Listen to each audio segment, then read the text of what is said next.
really creepy room of some sort. Guys! Hello? Oh my God, there's bones. Come down here. Look, what is up with this, guys? Y'all tell me. Okay, go. Get the out of here right now. That was terrifying. Oh, oh, oh.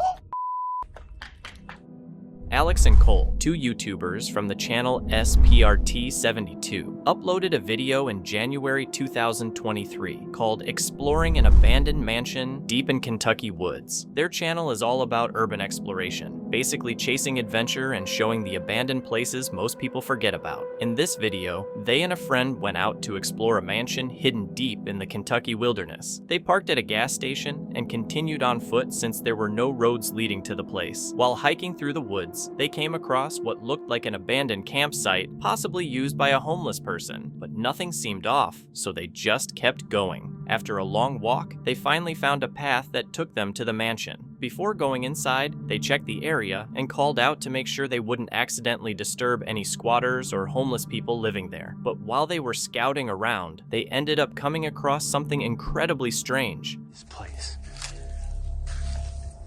This is insane. We should probably check the homeless people. Yeah, you want to check for homeless people real fast? Yeah. Here. Dude, this place has been destroyed. Hello?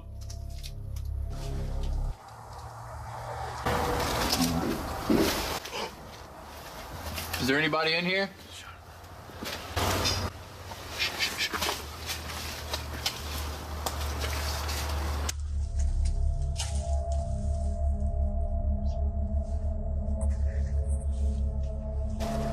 Yeah, I keep hearing it. Just say hello. We hear you.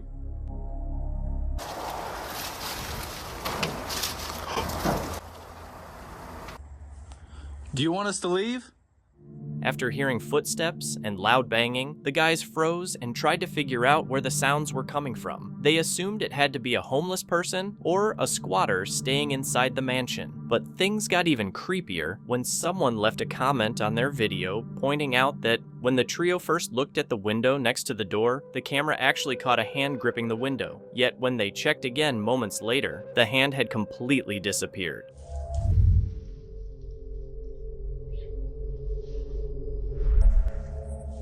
Go in. Yeah. Look right over here. There's an entrance. Look right over here. There's an entrance. The object on the window looked like a thin, dark hand, but it's impossible to know for sure what it actually was. The explorers didn't notice it at the time and stayed focused on the noises coming from inside. They already suspected a squatter or homeless person was in the mansion, and even though they were shaken, they still decided to follow the sounds and check out what was causing them.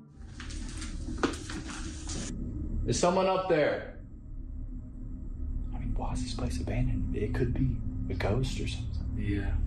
There's either someone in here right now or a ghost is making the loudest noises of it. When they heard the footsteps again, the explorers headed to the stairs and called out, but no one answered. The noises kept happening only when they moved closer and stopped every time they paused. In the end, they chose to investigate and went upstairs, only to run into something strange again as soon as they reached the top. Whoa, guys. Oh my God, there's bones. Come down here. Look, it's a boiler. What is up with this, guys? Y'all tell me. Is this animal? Is this human? What's going on here? Because these are bones. Has there been like a sacrifice done here or something? It would explain to being haunted. Yeah, absolutely. We should walk in that room. But yeah, let's go see what's in here. It says he's watching. What's going on in here? All right, y'all, we're saying goodbye to the basement. The basement. This place is evil. Look at I'm that telling you. face. That face is evil. In the basement, the explorers were shocked to find several bones on the floor, arranged in a way that looked like some kind of ritual or dark magic setup. Inside one of the rooms, they discovered even more bones, along with demonic symbols and writings on the walls. That convinced them even more that the place was haunted, and that the basement felt especially disturbing. After seeing all this, they decided to end their exploration and leave. Luckily, nothing else happened, and they made it back to their car safely. Still, despite everything they saw that night, there's no clear proof it was paranormal. It's more likely the noises came from a homeless person or squatter. What do you think? Mo Sargi is known for checking out some of the creepiest places he can find, but this investigation took him somewhere with a lot more than just dust and broken walls. With a few friends, he entered an abandoned school hidden among old, crumbling buildings, one that people had whispered about for years. Former students claimed to see shadowy figures moving through empty classrooms long after the school closed, and rumors about a janitor who disappeared after a tragic incident only made the place feel darker. With their flashlights cutting through the pitch-black halls, Mo and his team went in to see if any of those stories were true, or if the school was just keeping its secrets locked away. Oh my god. Look at this. The fact that I'm in here all by myself. Terrifying. Whoa. It's pretty clean in here too, guys. Look at this. What is going on here? Whoa, look at this. It's like a really creepy room of some sort. Guys! Hello? Hello? Oh, oh, oh, oh.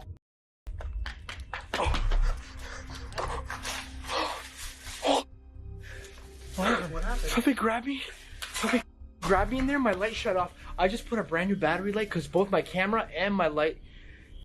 So I changed them. Yeah. As I made it to that last room, something turns off my light, and I couldn't turn it back on. It was the scariest thing ever. It felt like something touched me in there. His gear started acting up. The camera died, then the lights shut off. Even though everything had been fully charged, it felt like the building was pushing back against him. After regrouping outside, Mo went back in with Angelo, following the same route that had already freaked him out. The building had made its presence felt, and things were only going to get more intense.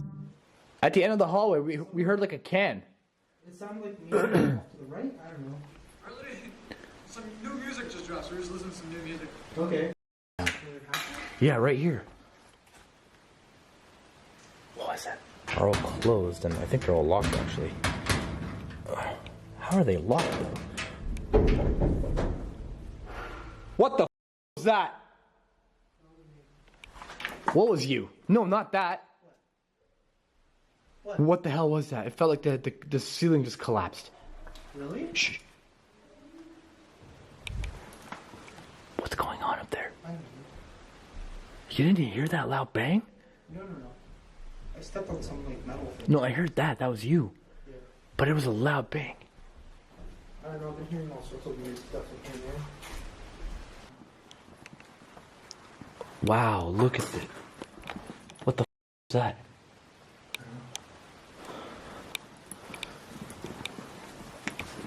Hello?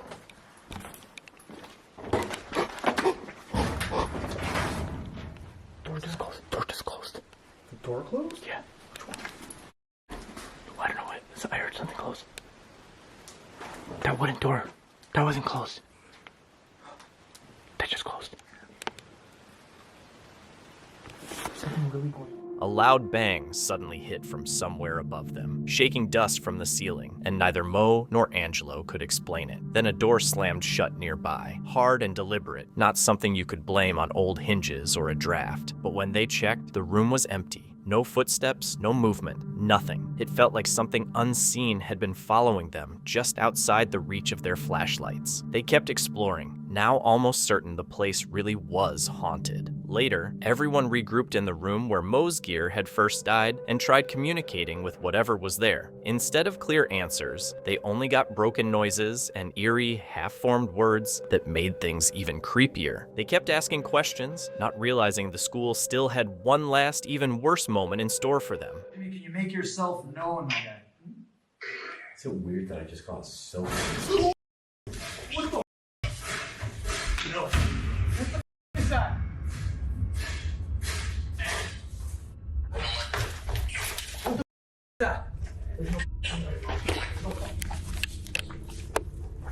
The lockers are closed. What do you mean? Every what? What? Grab your. What the? Pain. It's saying pain. It's saying pain. Guys, how did the lockers just close? I don't know. That was so weird. That doesn't just happen. How the does that happen? All of them. They were all open, weren't they? Bro, I don't want to sit another minute. Okay, go. Get out of here right now. That was terrifying. I felt that. What the? Without any warning, the hallway lockers suddenly slammed shut one after another. The noise blasted through the building, echoing so loudly that it left the group no doubt that something was there. Completely shaken, they ran out of the school. Some abandoned places quietly slip into the past, but this one clearly didn't want its story forgotten. And as Mo and his friends stepped into the cold night, the echo of those lockers made it clear that something inside had definitely noticed them.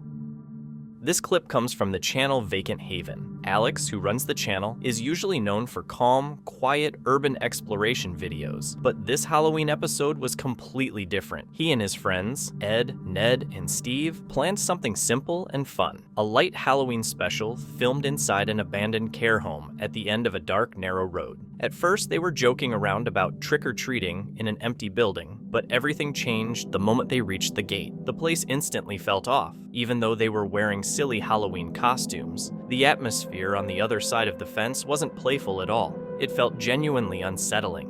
Yo, guys, how we doing? Happy Halloween. We are out trick-or-treating today. We've got Wolfman, yo, Steve exploring the bin. We've got Ghostface, Ned, trick-or-treat guys. And we've got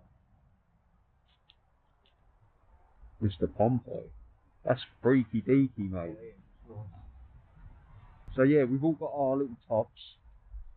Even from outside, the building gave off that heavy, eerie stillness you only get from abandoned places. The air felt dense, the silence felt stacked on itself, and every step sounded louder than it should. The group huddled closer as they walked in, unsure whether they were just exploring an old, forgotten building or stepping into something that clearly didn't want to be bothered. So they're going to go off. We'll stick a bit of Eddie-cam on.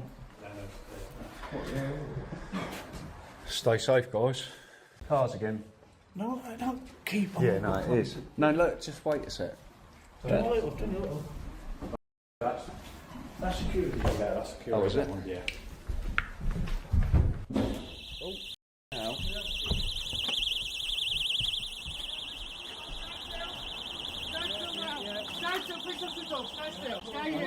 Stay here, all of you. Okay. Calm down, we're just filming. Sit down, all of you now. Sit down! Sit down now! Filming. Sit down now! Okay, and you're in a building. Sit down. Okay, you're in a building you shouldn't be in. It's all open. It's not. Yeah, no. It's not, mate. It's not all on film. Okay. Your hands behind your back now, mate. No, not at all. Put your hands behind your back now. So they all need film. We've just walked through that door there. You're in a building you shouldn't be in at the moment, okay? There's four of you and there's one of me, okay? All right, and you're in a building you shouldn't be in, okay? So do you want to go with my colleague? I'll take you. Yeah, sure. So front pocket. Yeah, not right. Cool. Right, so. Okay, you're lucky I didn't walk around here with my dog because he probably would have bitten you. I'll be honest. All right, you're lucky my dog wasn't with me. Okay, because I would have been justified all day long in biting me.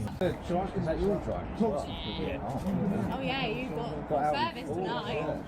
Just doing our Halloween special. As well. Before we turned up. Well, we've had people come in here and do check there's nothing else in here, mate. It's been nicked. Right, and they've heard banging and stuff like that. So we thought, well, we'll come and have a look, see what's going on. Yeah, there was definitely some. Oh, is that one of those DJI ones? Yeah.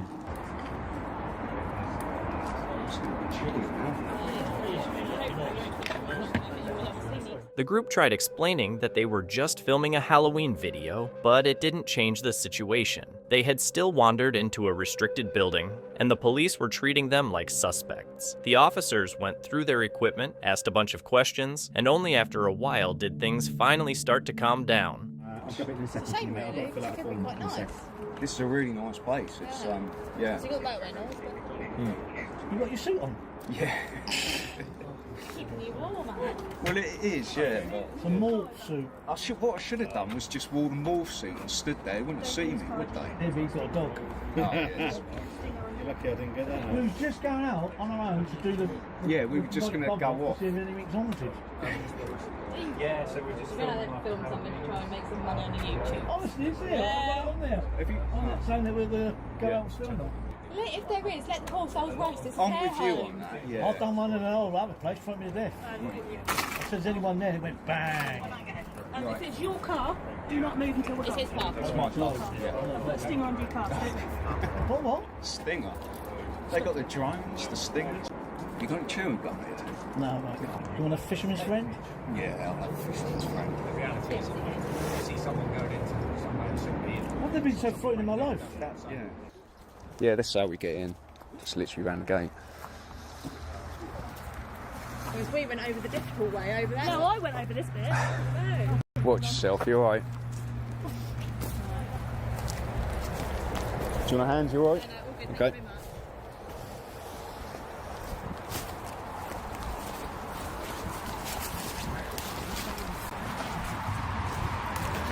The officers eventually escorted them off the property, loosening up enough to crack a few jokes about their costumes and ask about their camera gear. The tension faded, but the adrenaline didn't. Even once they made it back to the road, they were still shaken. Not because anything paranormal happened, but because of how quickly their fun Halloween exploration had turned into something much more serious.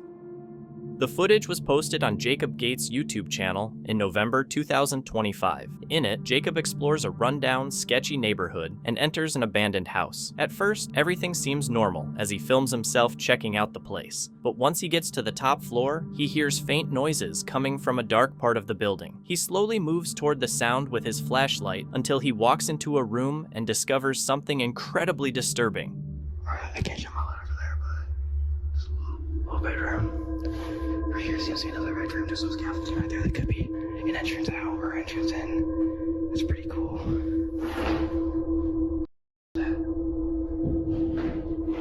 Yo, hello? Yo, hello? Yo, hello? Guys, I'm in the water. I'm gonna back up a little bit. I'm gonna approach him. Yo, hello? I'm just an Urbex Explorer. I'm just an Urbex Explorer. Jacob quickly realized someone was hiding in the room, likely a squatter, and he kept calling out to let the person know he wasn't a threat and was only exploring. But the person stayed completely silent, not responding at all. Even though Jacob was nervous and creeped out, he stepped closer to make sure the man was okay. The moment he approached, the individual suddenly jumped up and charged at him, aggressively chasing him out. Yo, hello?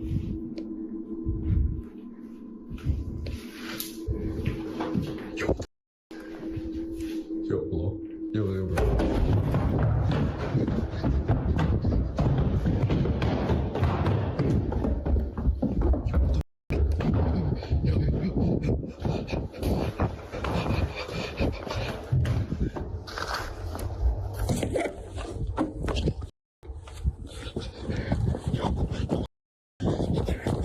The guy, who had been sitting with his back turned and curled up like he was in a fetal position, suddenly jumped up and started chasing Jacob. Terrified, Jacob ran as fast as he could toward the nearest exit. Thankfully, he managed to outrun the guy and escape by jumping out a window. But the weird part is that the video cuts off right after he jumps, and Jacob never gives any updates about what happened next. Because of that, people are wondering if the whole thing was real or if it was just a staged setup for views. Ash and Rich mix humor with outdoorsy adventure, often reacting honestly to the weird, quiet tension that comes with being far from civilization. On November 8th, 2025, in Penrose, Wales, they filmed their first overnight stay in a traditional bothy, a small stone cabin deep in the Welsh woods. What starts calm shifts into something more unsettling as the night makes the silence feel almost alive. I think it's time to open a can of cider, I think. It's definitely time. Definitely time. Right then, we'll have a can of cider. And then We'll have our food. As night settles in, the bothy glows softly with candlelight and the pop of a small fire. Ash and Rich sit by the hearth making dinner, the flames lighting up the damp stone walls. Outside, the forest is completely silent. No wind, no animals, just the rare drip of rain falling through the chimney. Ash stirs a pan over the coals, while Rich double-checks the door, joking about locking it just in case. They both laugh, but there's a hint of unease in their voices. Anyway, just trying to cook here for these guys. Anyway, back to our feature presentation. There we go. Right now. Oh, they're on plastic as well.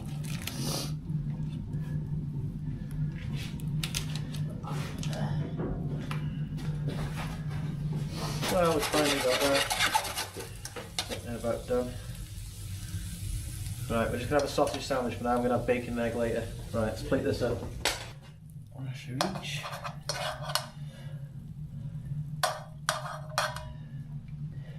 Romantic candlelit sausage bap.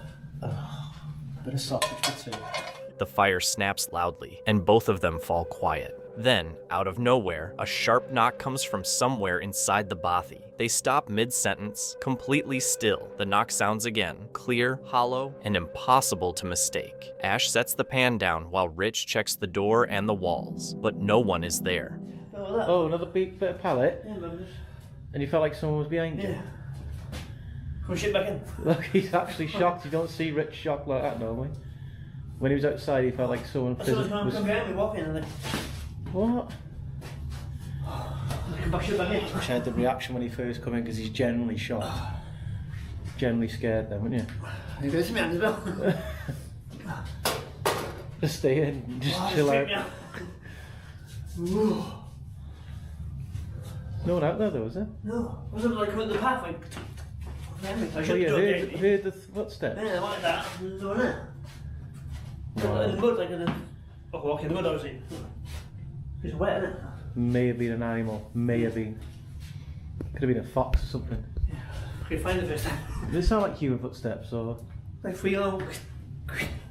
Oh, that's weird. I thought we were like going there fast. Some shit back in. Oh god. Just stay in now. I need to piss out. Rich heads outside to grab more firewood. While he's picking up a branch, he hears footsteps behind him, slow, deliberate, crunching through the wet leaves. He whips around, shining his torch through the dark forest, but there's nothing there. The silence that follows feels even worse than the footsteps. He rushes back inside, looking shaken. 4 bangs, isn't it? Yeah. Like a 4 clicking as well. Upstairs again.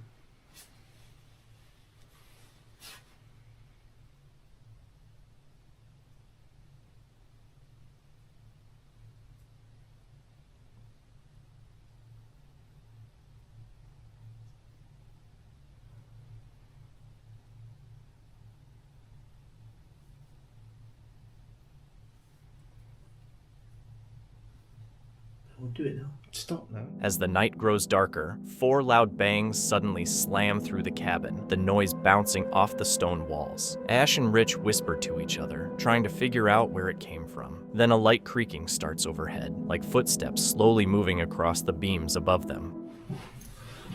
So... Why is everything happening now? Going to sleep?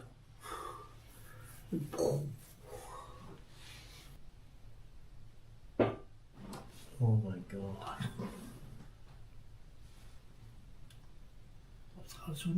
What? Just as things start to settle down, a sudden deafening crack, sharp enough to sound like a gunshot, blasts through the air. Both flinch and stare toward the door. Outside, the forest stays completely dark and silent. When morning finally comes, the bothy looks peaceful again, sunlight warming the small room. Ash and Rich tidy up, leave some supplies for whoever comes next, and jot down a note in the guest book about their strange night at the place. They joke about it, but their faces show how unsettling the experience really was.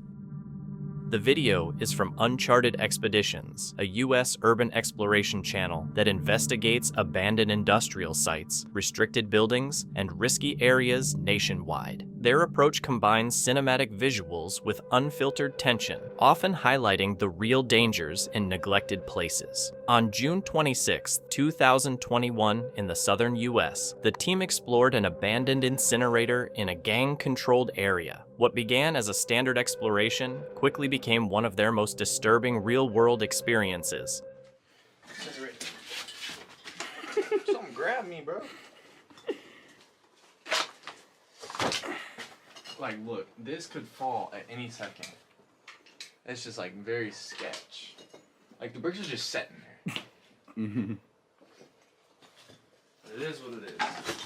So try not to rustle around. Okay, Brady is climbing one of these things.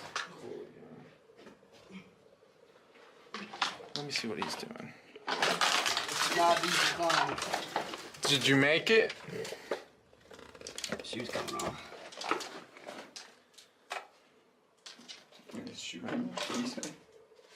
I'm not really sure what's going on. You gonna come up here?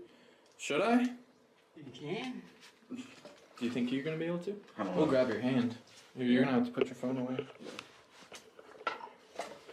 Oh. Are you going? Please. Swear. How are you? He just goes to that hole Hey. that we're looking at. We're like, we could step down. Police are here. Police are here? Hello? There's gotta be easier space, guys. We're just doing a video. Yeah, we're not. After more than 20 minutes inside, the team moved over rusted ladders, broken concrete, and hallways covered in graffiti. Their usual talking went quiet. Shells on the floor showed there had been recent violence, and every step echoed in a way that felt off. Are we not supposed to be here? Yeah, that's one way to put it. The owner really doesn't care, but the owner is extremely old and doesn't know what's best for him. Yes, sir. We've already had someone fall here, and we're going to sue him into bankruptcy probably. Oh. But, where y'all from? We're from Waxahachie. Yeah, down. Towners. Yes, sir. Alright, you guys didn't notice the big blood glop you drove over? That was here last night, okay? Really? Not a safe place. Yes, sir. You can take your camera and you can try to find some gang markings. There's blood territory, okay? Yes, sir. Very dangerous here. Yes, sir. While the owner probably doesn't care that y'all are here doing artwork, as he calls it. Oh, we don't have spray paint. No, either way. It's, believe it or not, most of the artists that come here are photography and stuff like that. So, just know, this is extremely dangerous. Yes, sir. Yes, sir. Especially for out-of-towners and a Muslim. As they went further in, their lights passed over welded shut doors, broken railings, and dark corners that swallowed the beams completely. Then, a calm, steady voice called out from deeper inside, their first sign of someone else being there. A man emerged from the shadows. He wasn't aggressive, but his warning was serious. They had to leave immediately. The building was in blood gang territory. He said someone had been shot there just the night before and pointed out fresh blood on the concrete where the team was standing. He explained that gang members still moved through the building, and even the owner wouldn't go inside because it was too dangerous. This wasn't a suggestion, it was a warning for their lives. We're in gang territory, that's what he said. I don't think you were here with the camera, but he said this is gang territory, so I'm not in. Not in the gang? Not in the gang. This is really nice. Yeah, he was nice about it. Dude, I peeked my head up. Okay, Brady said the cops are here. And I was like, really? Yeah. And he said, what's up? And then no one responded. I was like, Brady's playing. He was kind of looking at me. I know, so I peeked my head up. I had my head on. I just look up. And he's sitting, look around the corner like this. And I was like, the police are here. And he goes. He didn't say anything. I thought he was gonna be like, I thought he was gonna be really rude. He was just like, he's like, I've never seen anyone come out from there. Yeah, the first thing he's like, I've never seen anybody climb that before. I was like, oh yeah. And then I climbed up it so quick. He was like, what? He was like, y'all just spray painting down here? Or? Yeah, he was like, y'all doing artwork? I was like, no. He was like, last night. Someone got in the head, there's some clothes. And here's the blood. Yeah. The crew quickly got outside and back to their car, staying low and alert. A police cruiser in the distance, reflecting faint streetlight, confirmed the man's warning was real. Inside the car, they didn't laugh or celebrate like usual. They just sat quietly, letting the adrenaline fade. In moments, their night had gone from exploring an abandoned building to facing real danger. The incinerator was supposed to be just a decaying relic, but it revealed another side of urban exploration. The real threat isn't always the building itself. Sometimes it's still alive and watching from the shadows.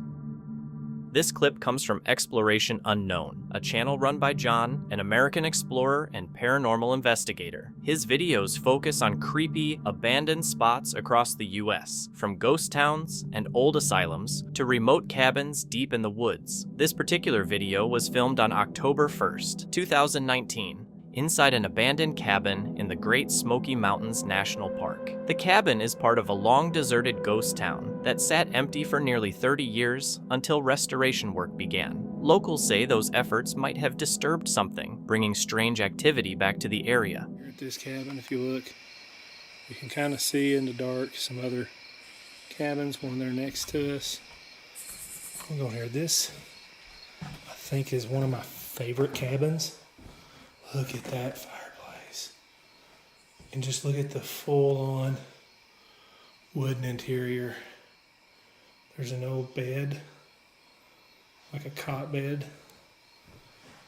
We check this place out. Check these little bedrooms. This is cool. This whole town sat abandoned for nearly 30 years before they started renovating. They had to tear down about 90% of the cabins.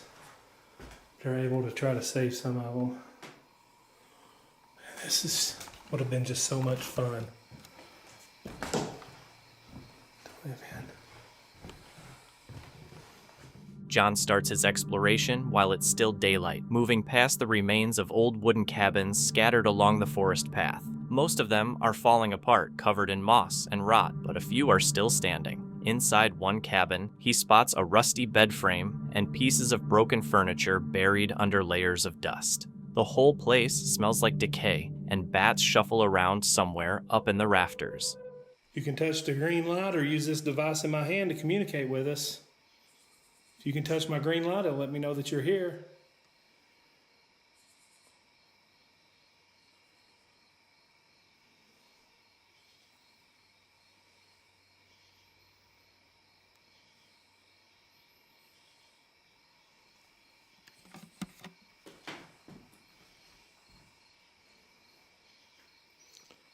That's just a weird view of two separate rooms right there. It looks like one big room from here.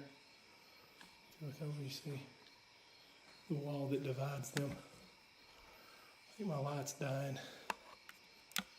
Yep, it's almost dead. It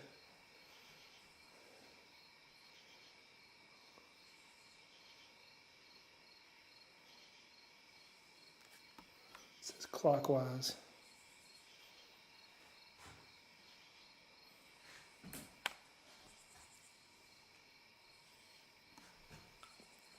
As the sun goes down, John sets up his K2 meter and spirit box inside the cabin. The forest settles into a heavy, unnatural quiet, so still it almost presses on the ears. When his flashlight starts to flicker, the whole vibe changes instantly. The peaceful woods suddenly feel like they're closing in. John calls out, asking if anyone's still around. The K2 meter lights jump and his torch fades again. At the same moment, the spirit box crackles to life with faint, broken voices. One word comes through clearly: bacteria. No idea what it means, but the timing is impossible to ignore. Can you speak to me through this device? Whoa.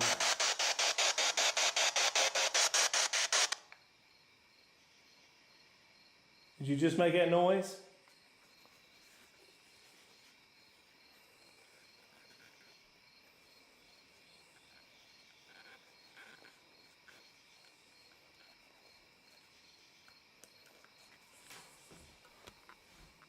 Bacteria.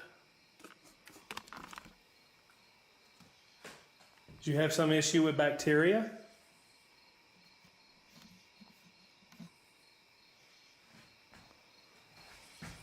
Grab the spirit box. We'll move to another room and try it.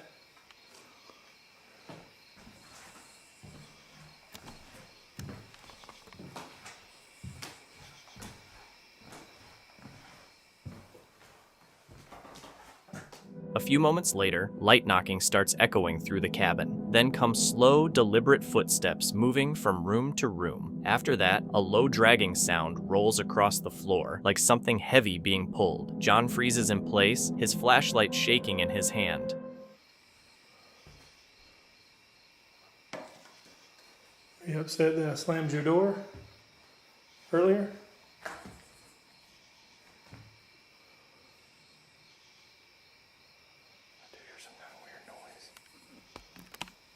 If there's anyone in here, please make a sound for me.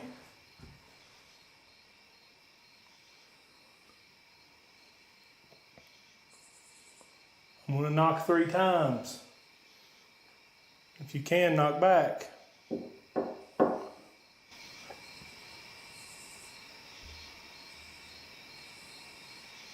a loud bang. Really loud bang. But it wasn't loud, if that makes sense. Well, that's not what I want to see. There's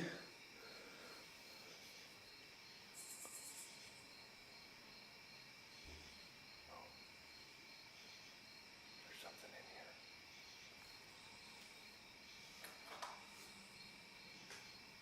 I don't know if y'all heard it or not. That's something big.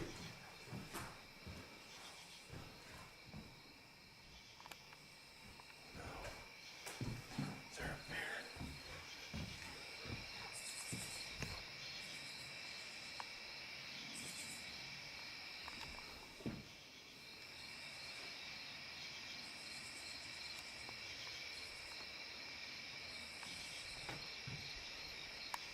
Sounds like something banging from out here.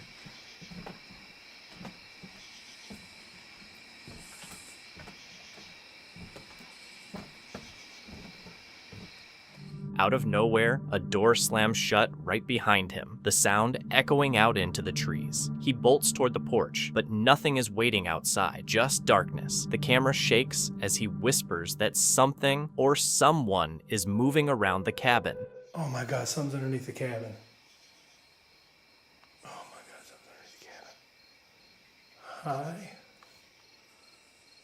Okay, I don't know. Guys, I gotta go out here and look under the cabin.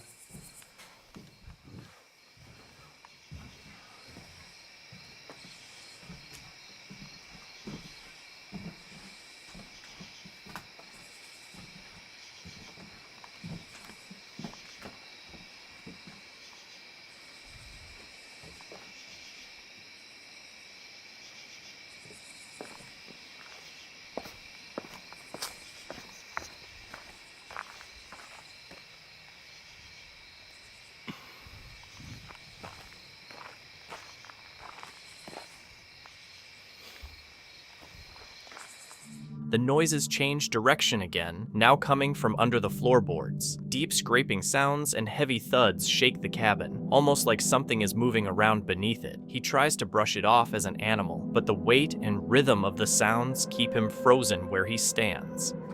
Freaking bear back here. I can't. Okay. Oh, there was a bear. It's not following me. I gotta get out of here.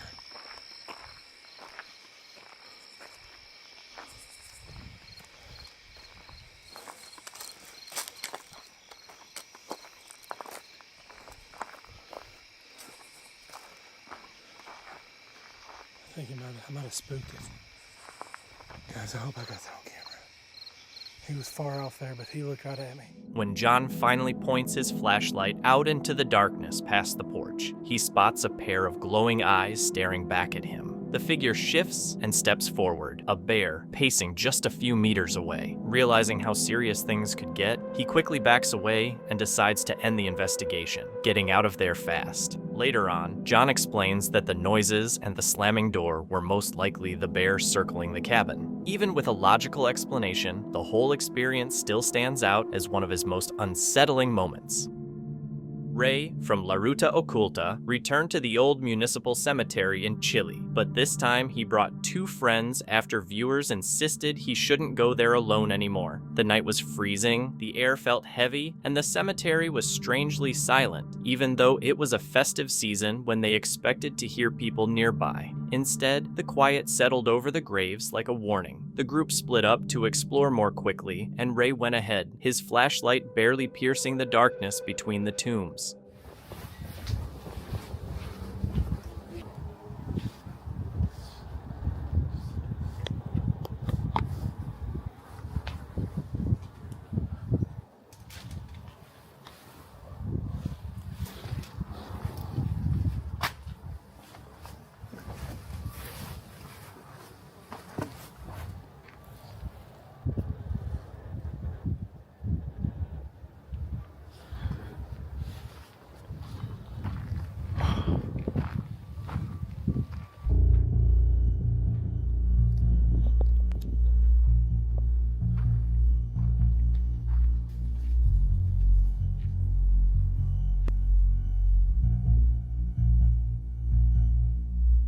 The farther Ray went, the stronger the strange feeling around him became. Random cold spots appeared, places that should have echoed suddenly felt dead silent, and the sense of being alone grew heavier with each step. Even before anything actually happened, it felt like something was watching him.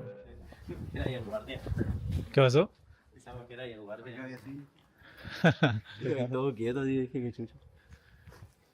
Que sienten algo raro, ¿no? Sí, en un momento el viento como que te pone incómodo. Vamos a hacer un recorrido por dónde.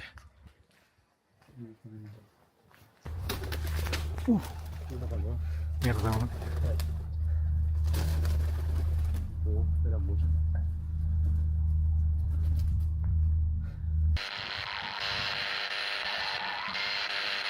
¿Estás acá?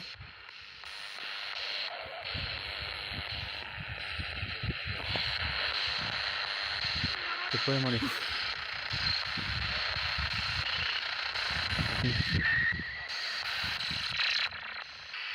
Si quieres comunicarte con nosotros, por favor, manifiéstate. When Ray met up with his friends again, things only felt stranger. All of them sensed this invisible pressure in the air, like something was moving around them just out of sight. Their device reacted a few times, but only with tiny, unclear signals. Nothing solid enough to explain what was happening. It felt like whatever was there was only giving them fragments instead of real answers. The uneasy feeling stuck with them, but since they didn't have much to work with, they kept exploring the cemetery anyway. What they didn't realize was that the night was far from over, and things were about to get a lot creepier. ¿Escuchaste eso, no? No. Hay que irnos rápido, cabrón, porque... ¿Escuchaste eso, no? ¿Escuchaste? Sí, sí. Shh. Shh. Escuché a alguien llorar. Puede ser de afuera. Shh. Cuidado, cuidado. Shh. No creo. De arriba. No viene de afuera. Bueno. Viene de afuera. No de afuera, weón.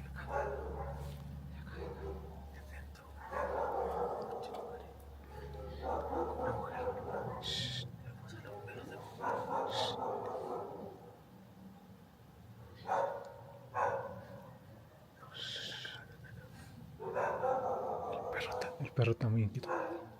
No, es de acá, weón. Es de acá.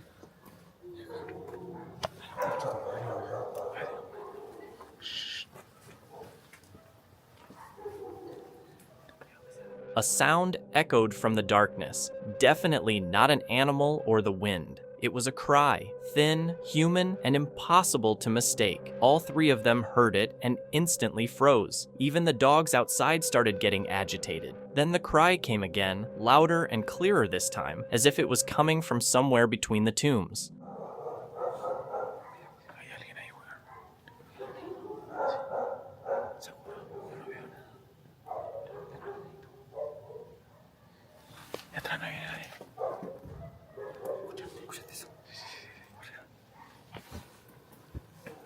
¿Hay alguien? No, No, no es acá.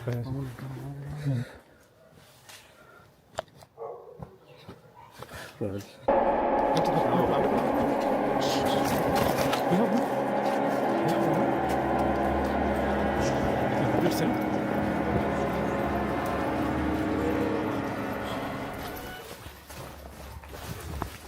Panic kicked in, and they tried heading back toward the exit, only to realize they'd gone the wrong way. The cemetery's tight pathways suddenly felt like a maze, and for a moment, they couldn't tell which direction would actually lead them out. La verdad que hay una vibra súper rara. Mira, se apagó, se apagó. Pues era un guardia, ¿no? ¿Cómo reja? A ver. Cuidado, ¿eh? Sí. Tranquilo. Ese vacío, pues. Que uno mire para atrás.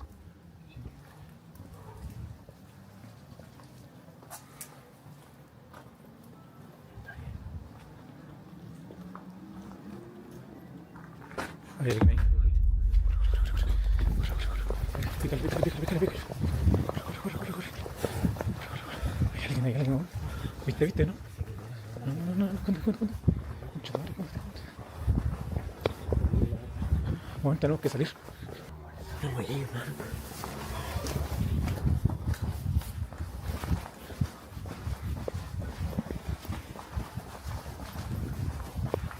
¿Dónde lo viste? Dejamos la... ¿Qué vamos a hacer? No sé. ¿Pero qué era eso que estaba ahí? Qué imposible.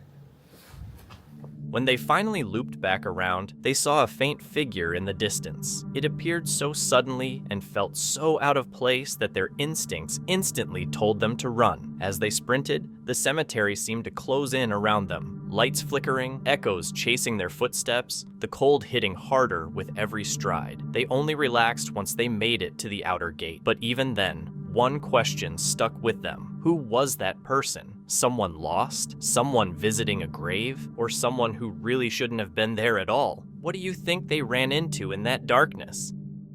In November 2025, YouTuber Chris Hill posted a video called Scary Encounter while exploring an abandoned factory alone on his channel, Herbex Hill. He explores abandoned places across the US, and this time he checked out an old factory in a sketchy part of Cleveland, Ohio. As he arrived, he saw a couple of homeless people outside, but they weren't aggressive, so he left them alone and went inside. He searched the basement first and found nothing, then moved up to the main warehouse. That's when he started hearing voices, like people talking somewhere in the building. He followed the sound to investigate, and that's when he ran into something extremely disturbing. It's weird.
After spotting the two homeless individuals, Chris quickly hid behind some crates. Thankfully, they eventually left the factory without seeing him. Once they were gone, he checked the room they had come from and found illegal substances and other items scattered around. Realizing they were probably using and were likely under the influence, he decided it was safer to leave before he ran into them again. But before heading out, he left some money behind because he felt genuinely sad about their situation. Later that night, he made the tough choice to return to the factory, both to explore the areas he hadn't checked yet and to see if the individuals were still there in case he could help them. Tons of behind back here.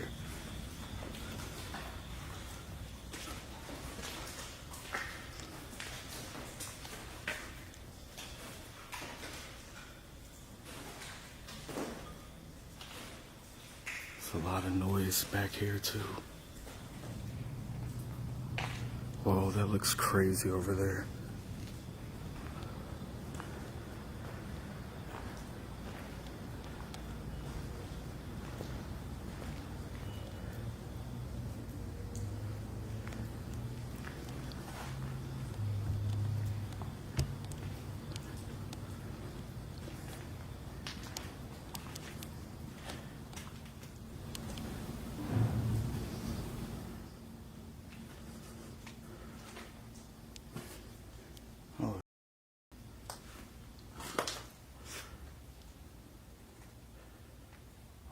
Somebody's definitely sleeping in here.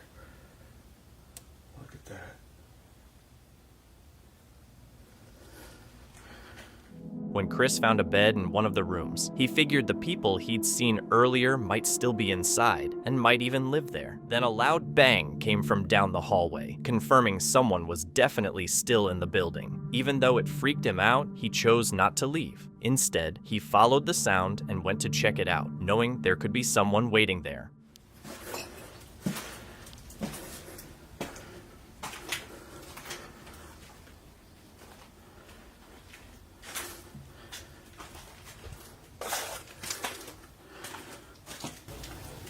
The hell?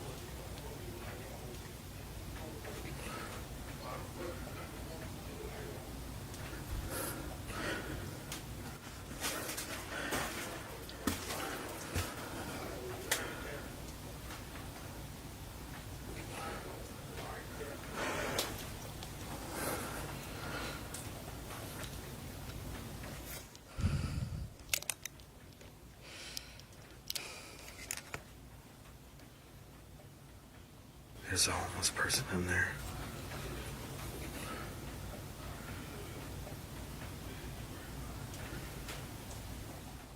Yeah, I'm good. It's too late in the night to deal with that shit. Yo, that is crazy. Yeah, there's back there. Yeah. I'm out. It's so dangerous doing this in the middle of Cleveland at night, especially alone. Once Chris realized people were actually living in that room and were now getting annoyed by the bright light he was shining toward them, he recognized how risky the situation had become. He immediately turned around and headed straight for the exit. He left the building without any further issues. Later, Chris explained that he left so quickly because it was very late at night, and the illegal substances he'd found earlier made the situation feel even more dangerous to deal with.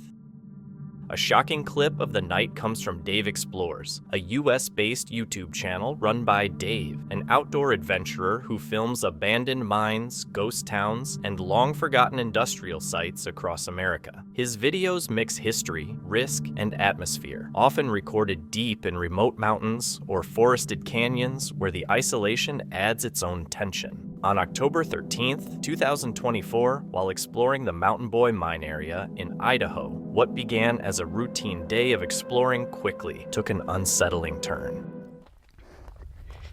And check it out.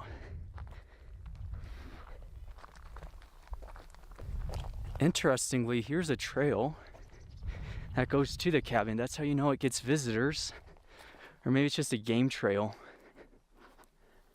And then right next to it is these cabins, old miners' cabins.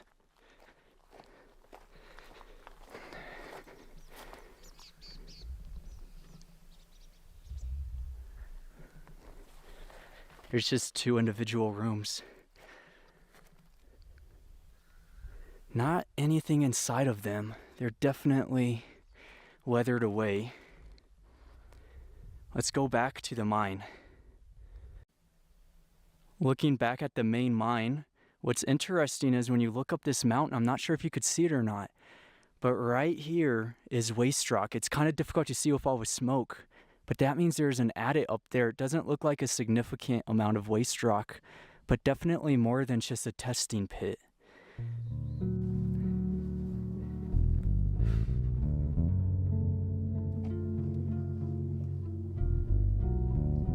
Dave makes his way up a narrow, overgrown mountain road toward the mine. All around him are the leftovers of old miners' cabins. Rusted tools, fallen walls, and furniture slowly decaying in the quiet. The place feels completely abandoned, yet oddly preserved, almost like time never moved on. Dave even comments on how untouched everything looks, his voice sounding small against the deep stillness of the forest. It's a waiting game where they're waiting for me to leave, and I'm waiting for them to leave so I could film.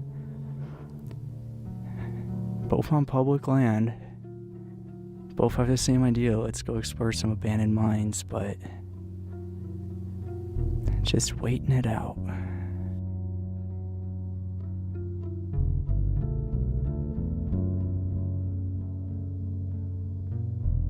Dun dun dun dun dun dun. Oh.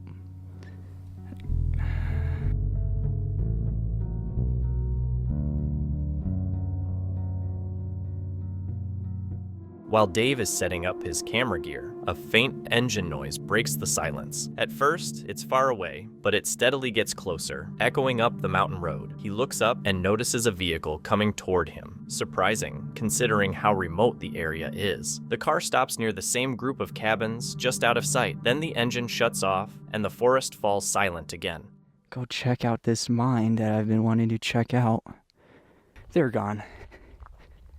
I think. Let's see. Yeah, I don't hear no one.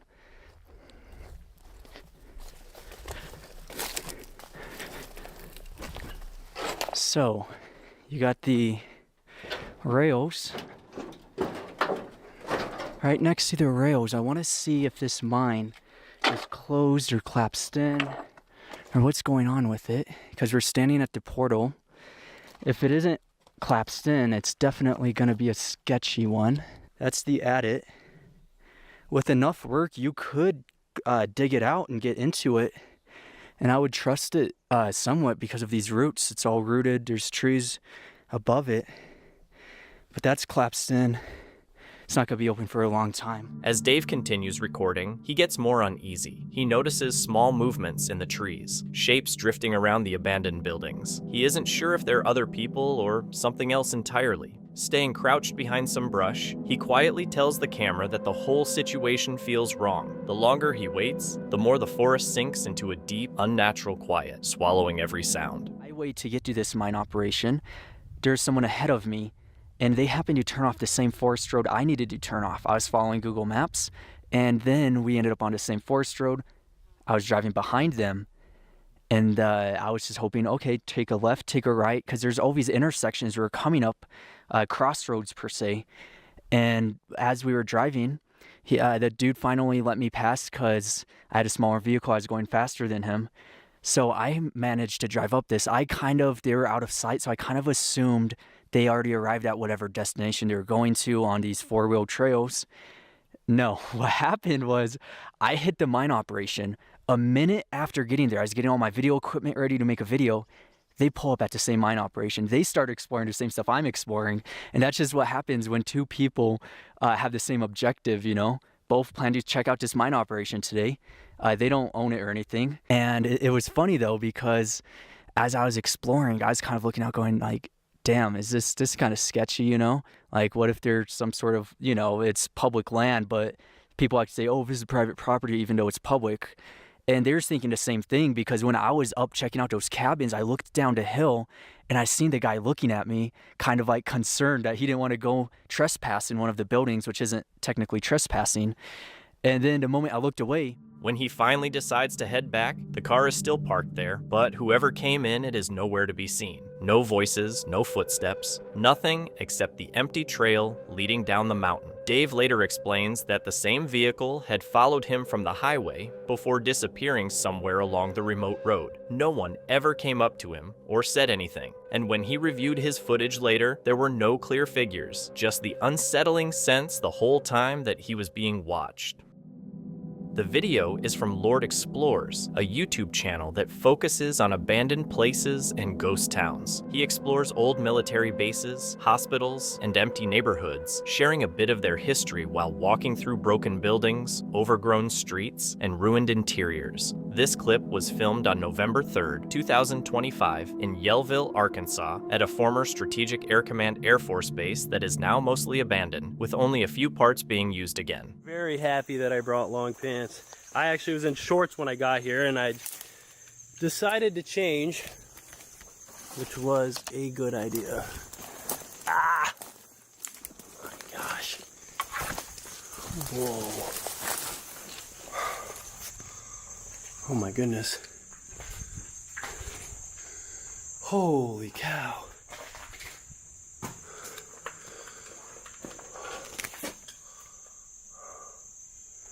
Looks like a popped in here.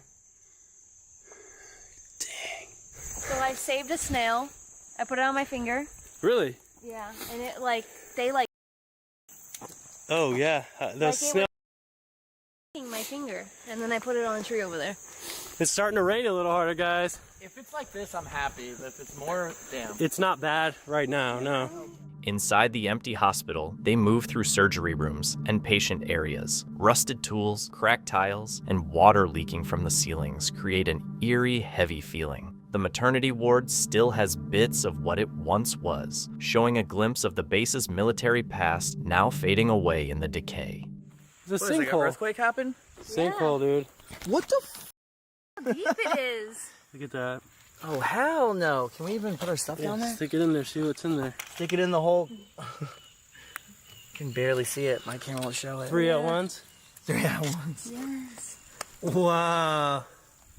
Yeah, Dang. it's hard, I don't know. The light post fell. Or a telephone pole? Power pole?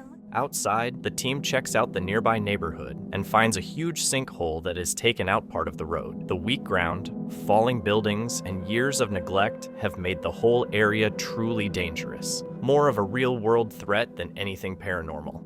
It was on my camera. Y'all, I'm going back to the car.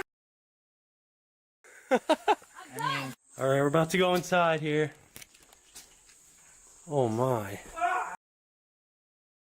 This is why I don't like exploring.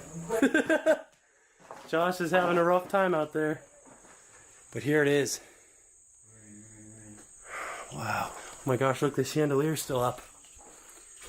So this is the layout. I've never been in one, so you guys are seeing it firsthand. This is how every single house. Oh wow. So it had 2 bedrooms in these homes.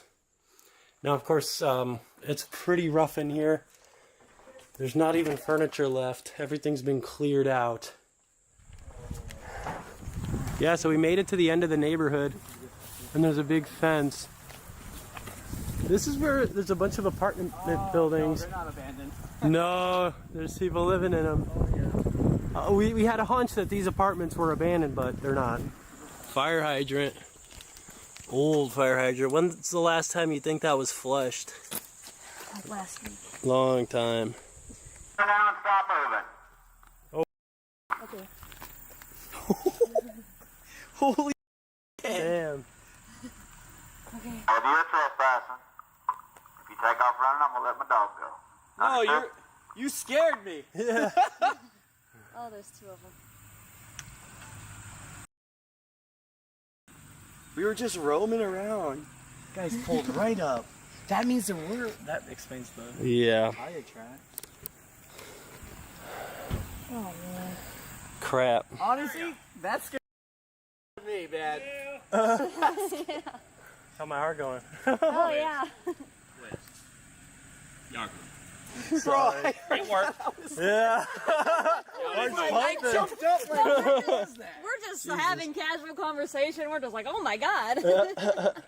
All right, my name's Sergeant Sturgeon. We're out here with y'all because y'all's vehicle's parked over. Y'all got a Texas tag on your Equinox? Yes, yes. Y'all are trespassing. Okay. Okay. Y'all have your IDs on you, or are they in the car? They're in the car. Okay. I have mine. Yes, sir. Thank y'all. All right. And you said yours is in the car? It's in the car. Okay. Y'all on you today? No. All right. Two of y'all can sit in her car, unless all three of y'all want to cram in the back of hers, and one can sit in mine, and we'll take you back to your vehicle. While filming the far end of the neighborhood, the group is stopped by local security. They're questioned, asked for ID, and escorted back to their car. The tension rises, and the exploration ends abruptly, leaving everyone on edge. Once they're out of the area, the team talks about the eerie silence of the abandoned base. The empty houses, deserted hospital rooms, and unsafe roads show how fast a place can be left behind. Even with the security encounter, they leave feeling more motivated to document places like this before they vanish completely.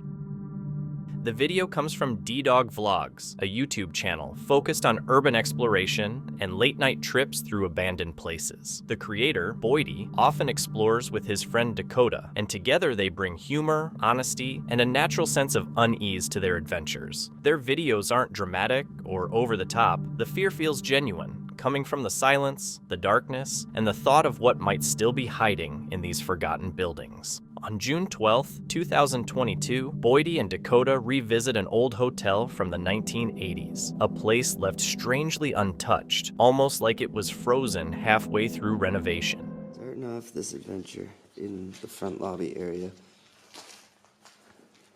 I'm really not sure what to expect. It is super creepy here. There. Oh my god, that's bright. It's a good light. Oh, it's too good. Just a little lounge area up here. A generator. That's creepy. There's a generator there. So they were going to start working on this place. It seems like they abandoned the idea. I'm not sure what's going on with it. Last time we were here, we thought somebody was living here. It turns out they weren't. I'm not really sure the fate of this place, but this is pretty creepy. Whoa. I'm getting like the creepiest vibes though.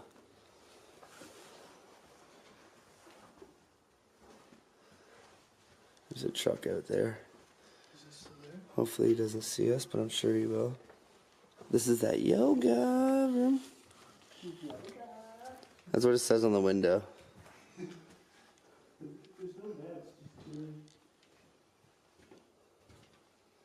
Yoga. Drop comments below if you do yoga. For real.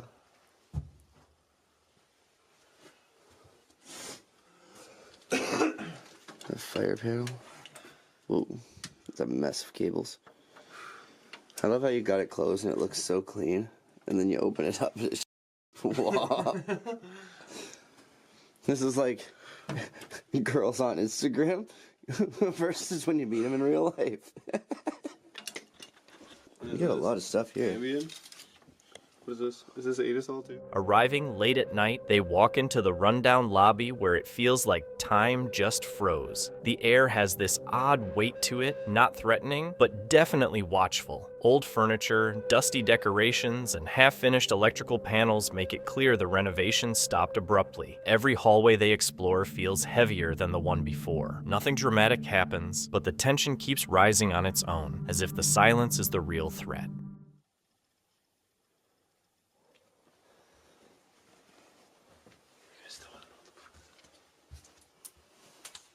Hello? Oh, Chuck Adisol at you, come. Kinda does sound like something coming. A tiny sound suddenly breaks the quiet, a soft echo shifting down the hallway, and it stops both of them in their tracks. Bothy calls out, but his voice just gets swallowed by the darkness. There's no answer. Instead, the noise seems to move around them, like something unseen is circling the area. It's the kind of moment that shows how fast logic disappears once fear starts to kick in.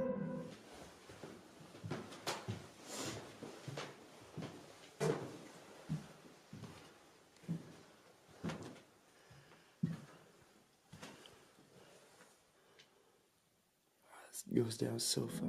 Upstairs, they suddenly hear footsteps, slow, steady, and way too clear to blame on the wind or creaking boards. The two look at each other, both thinking the same thing. Someone, or something, is definitely moving around with purpose. First it was upstairs, now it's downstairs. Is there something? I did not know this was here. We're going down there, aren't we? Why is there a creepy chair holding it open? Like, come on in. Down here. A sudden noise echoes from downstairs, making it seem like whatever's causing the disturbances is moving between floors, always just out of sight. They come across a door propped open by a single chair leading into a pitch-black basement. The two pause, caught between curiosity and common sense, before finally heading down. This guy. This guy. There's so many cobwebs down here. Look, they definitely don't come down here. Oh my god. There's a spider on it. I don't want to be down. Oh my god, there's 2 basements. Oh, we're not going to the basement too. Oh, I guess this is a little crawl space basement. Alright guys, going into the pre-basement, or the double basement.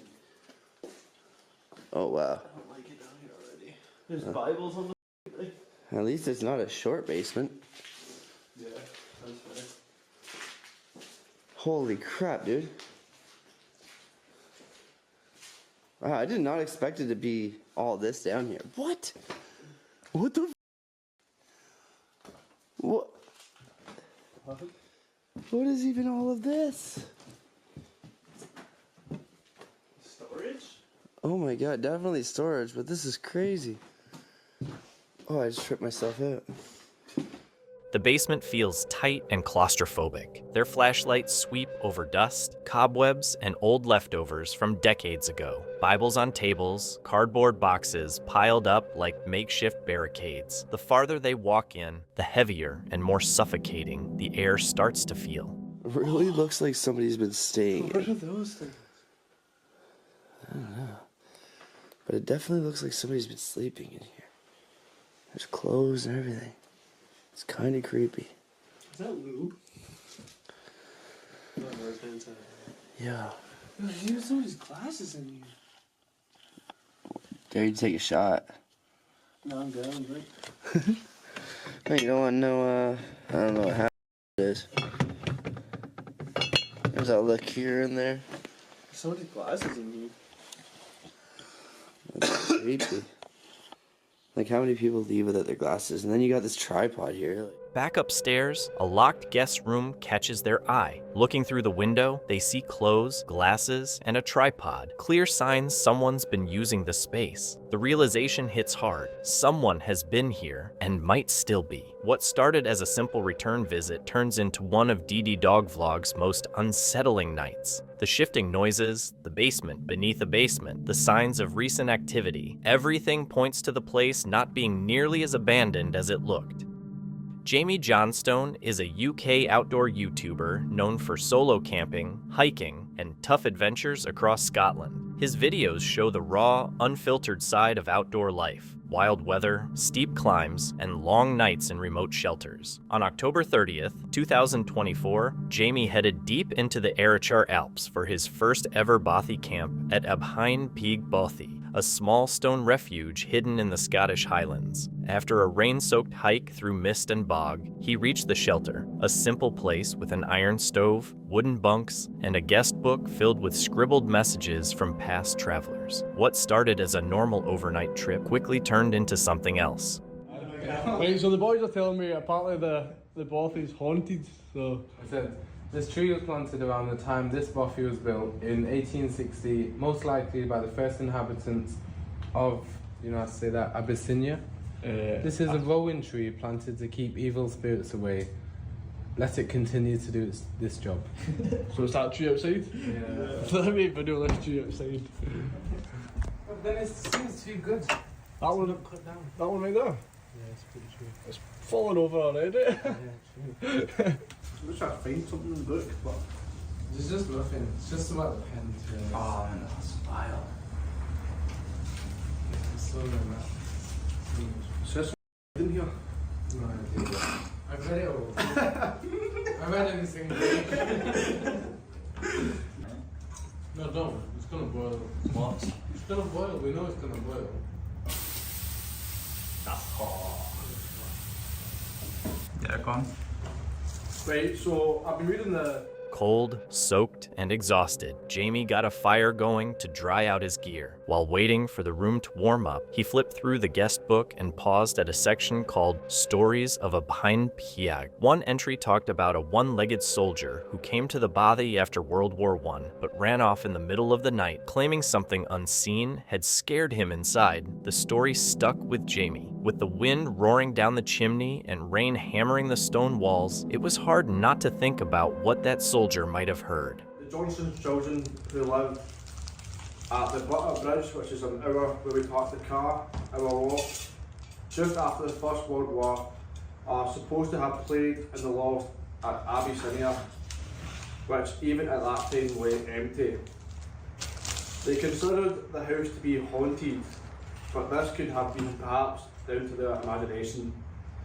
There is, however, the table of the terrified tramp, also dating from the time of the Johnstons. It seems that a certain one-legged tramp attempted to rest his weary head at the deserted house. However, a restful night was not to be his, and frightened out of his wits, he made his escape as fast as he could, eventually hammering on the door of Bothy Bridge in the middle of the night for protection. Later that night, while the storm pounded outside, Jamie and two other campers sat by the low fire chatting about the old legend. One of them mentioned the rowan tree outside the bothy, said to have been planted in the 1800s to keep evil spirits away. Their talk suddenly slowed when a soft knocking came from the darker side of the room, shadows sliding across the stone walls. The group fell silent, and even a shaky joke meant to lighten the mood couldn't break the heavy tension that settled in afterward. As you can see, guys, it's very dark and windy and wet. We are here in the bothy. Take this big one. No, don't take it. I'll go on then. I'll let you for 2 minutes. 2 minutes.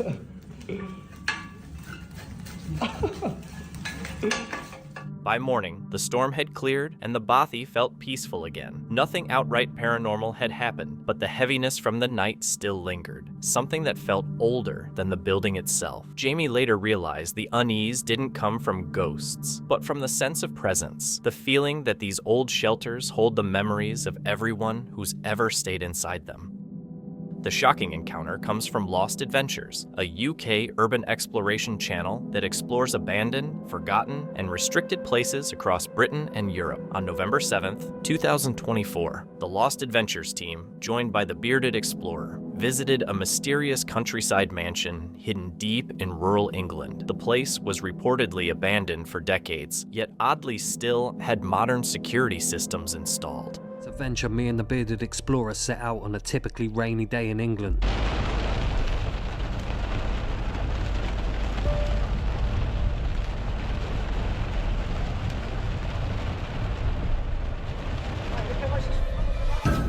We were tipped off about an abandoned mansion with everything still left inside. An extremely old property with cannons surrounding the building. We spotted a new alarm system fitted onto the mansion. But still, we tried. A drizzle hangs in the air as the team makes its way across the overgrown property. Mist rolls over the field, and through it, the mansion slowly comes into view. Grand, but completely lifeless, a frozen relic of old wealth. Rusted cannons sit on the lawn, iron railings crumble under thick ivy, and the whole silence feels almost staged. Then they notice it, a modern alarm box above the door, blinking red. That tiny flash instantly shifts the atmosphere. This place isn't just abandoned, it's alert. They move in, curious about the mix of decay and new security. But as one of them reaches out to touch the glass, the stillness abruptly snaps.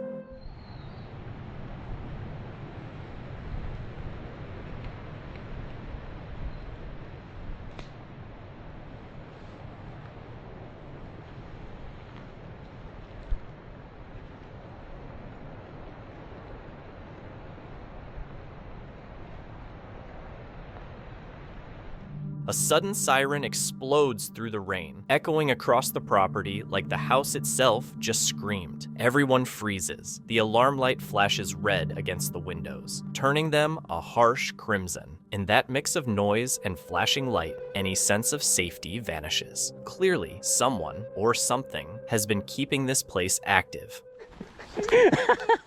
Oh, you weren't filming. Oh, bro. I just went through the bridge. Wish I was filming it. Right, take a second to breathe.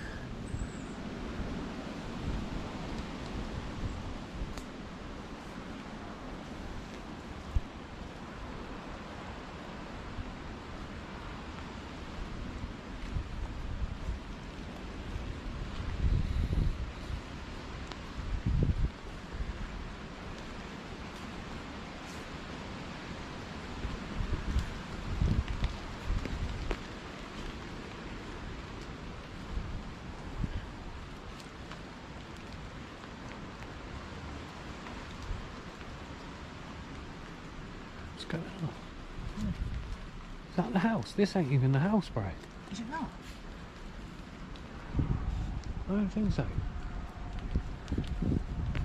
That's that extra bit, isn't it? Once the shock settles, they gather themselves and keep going, carefully crossing a slippery, unstable bridge that shifts under their feet. The mansion looms ahead, partly swallowed by twisted trees and distorted by the mist. The mood changes fast. Curiosity turns into survival instinct. Every crunch of gravel sounds too loud, and they know the alarm might have already alerted someone. Still, they push on, driven by a mix of defiance and pure obsession.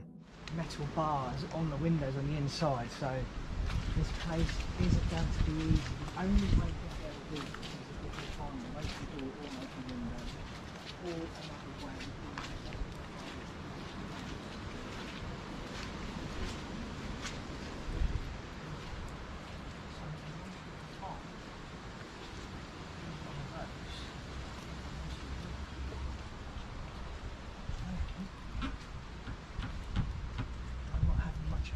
Because it does look like the place has been secured quite a lot. Having said that, I have to find a way to pull down here. I don't know how far this goes. It's been a dead end.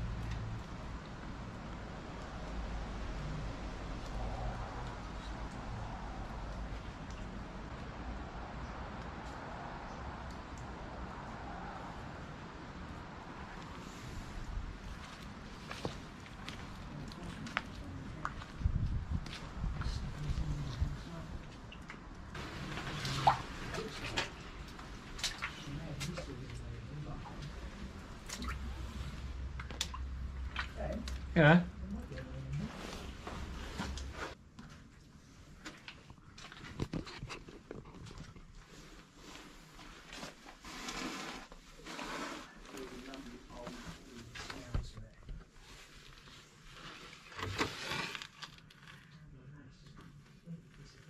There's tons of wine. 1973. Is there really? Yeah.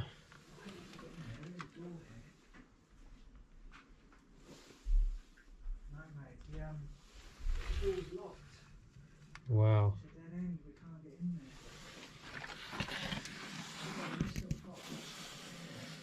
At the end of the driveway, they find a cellar door left wide open. Inside, the walls are lined with vintage wine bottles from 1973, all coated in decades of dust. The scene feels like a snapshot of a life that abruptly stopped and was never picked up again. But it also raises a bigger question. If everything here has been untouched for so long, then who's been keeping the alarms outside?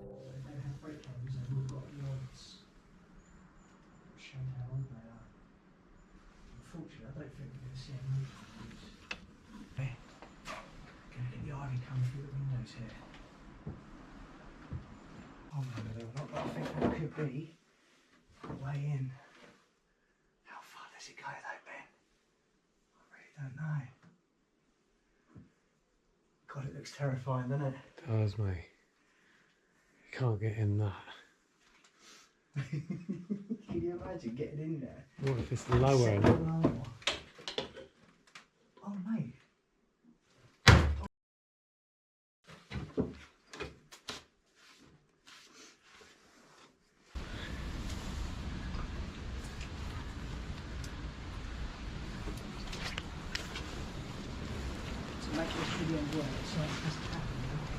I know.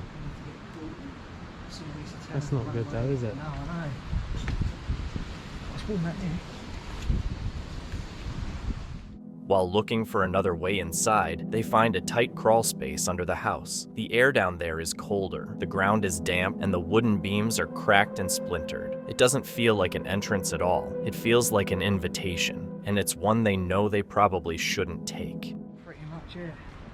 As soon as we touch that window, the alarm's gone off. So we've just tried this window here, done that, and you can see they have fitted an alarm and you can hear it going off inside. Let's get out of here, we've got miles to go. Yeah, I know. So unfortunately guys, we are not going to be getting in there today. So unfortunately, we can't film. Gonna have to escape. It's a real sad scenario. The alarm's gone. And you saw how we had to get in here. It could be a bit of a mission.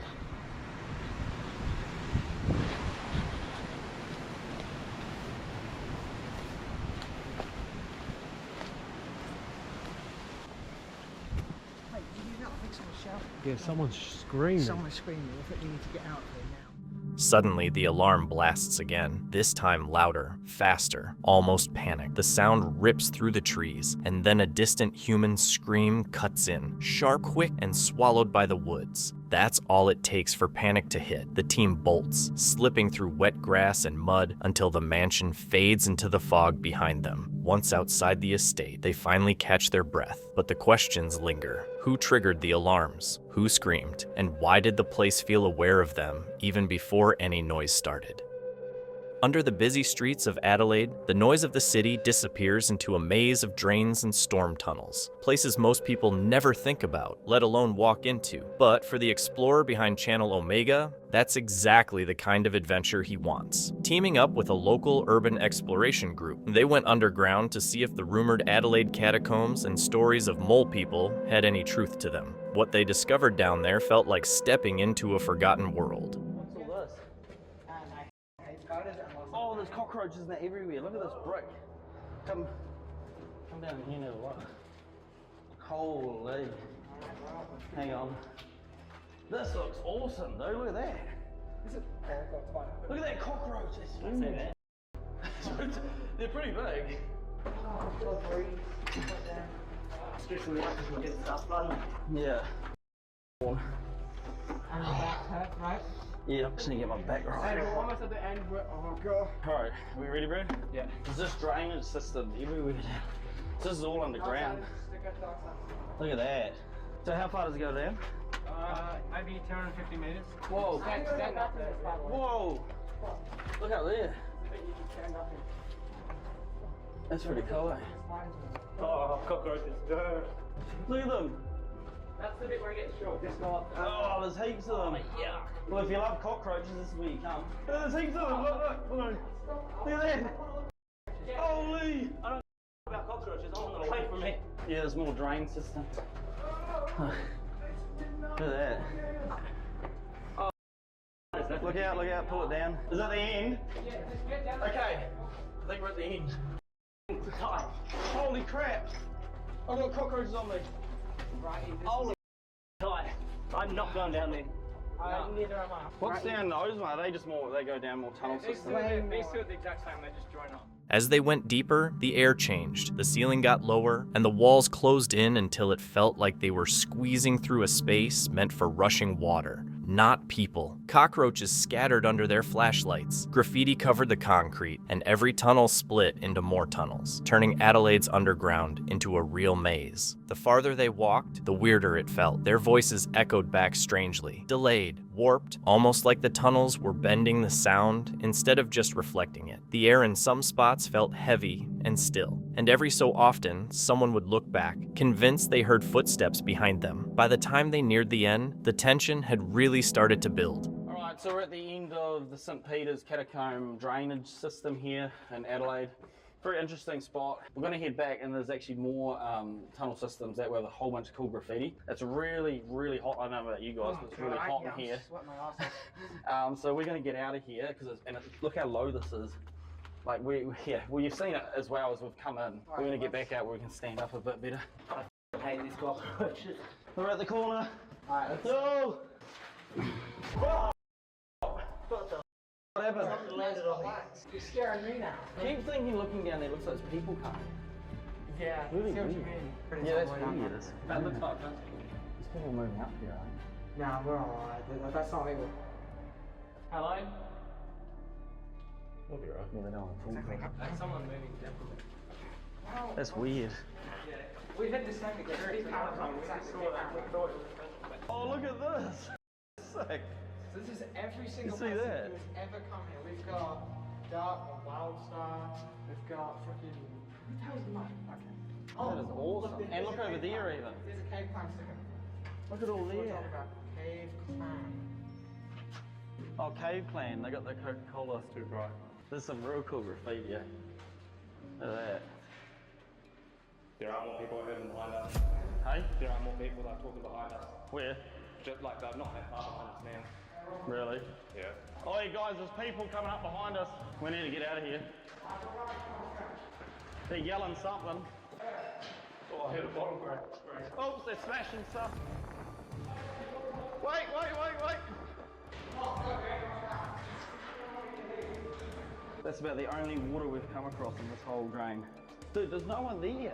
It's the bottle up there. No, but I heard people back there. I can tell. Right after filming the Wall of Fame, where explorers had been tagging the tunnels for years, the group heard faint voices echoing behind them. At first, it seemed harmless, maybe just another team coming through. But then the sounds got sharper. A bottle smashing, something heavy dragging, someone yelling from out of sight. Suddenly, the tunnels felt way smaller, and everyone's chest tightened. Down there, anyone they bumped into wouldn't be some random passerby, and they had no idea who or what those voices belonged to. Not wanting to find out, they headed straight for the exit.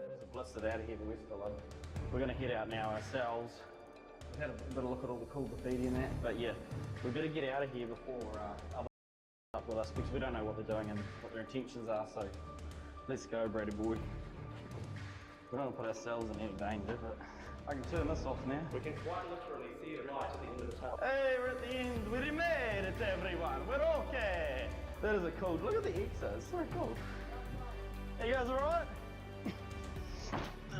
They only started to relax once they saw a bit of daylight. One after another, they climbed out of the tunnel and into the cold air, laughing and trying to shake off the tension with that nervous humor people use after a scare. Whether the voices belonged to other explorers, someone living down there, or something else entirely, the echoes they heard in the dark left them with more questions than answers.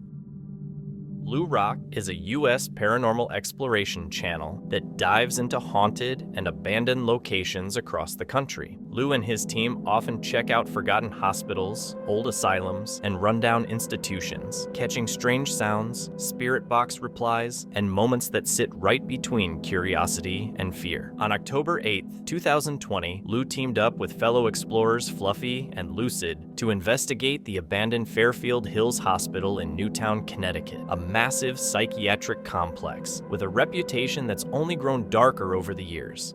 With Fluffy, we got Lucid, and your boy Lou Rock. We're just about to head into, this is Fairfield Sanatorium.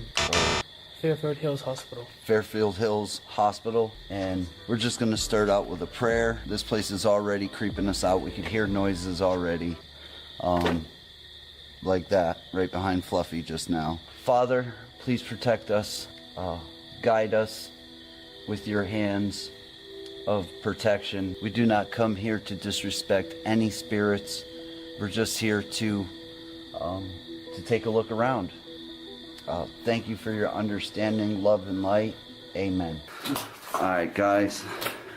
We are here inside. We've never been in here. We don't know what to expect. Yo.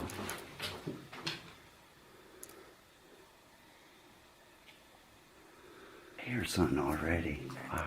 They slip in through a boarded-up doorway, say a quick prayer, and their footsteps immediately echo down the long corridor. The sound moves through the halls like the building is trying to remember something. Everything is coated in dust, yet the floor is covered in footprints, proof that plenty of people still wander in out of curiosity. The farther they go, the heavier the atmosphere becomes. Every creak and soft knock feels like it's coming from everywhere at once.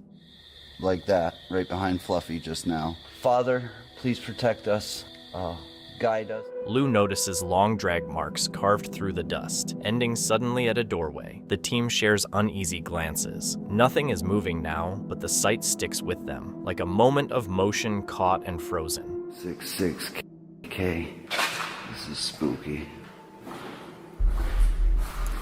What are these symbols? Oh my gosh. What the hell is all of this? Guys, look what I found in here.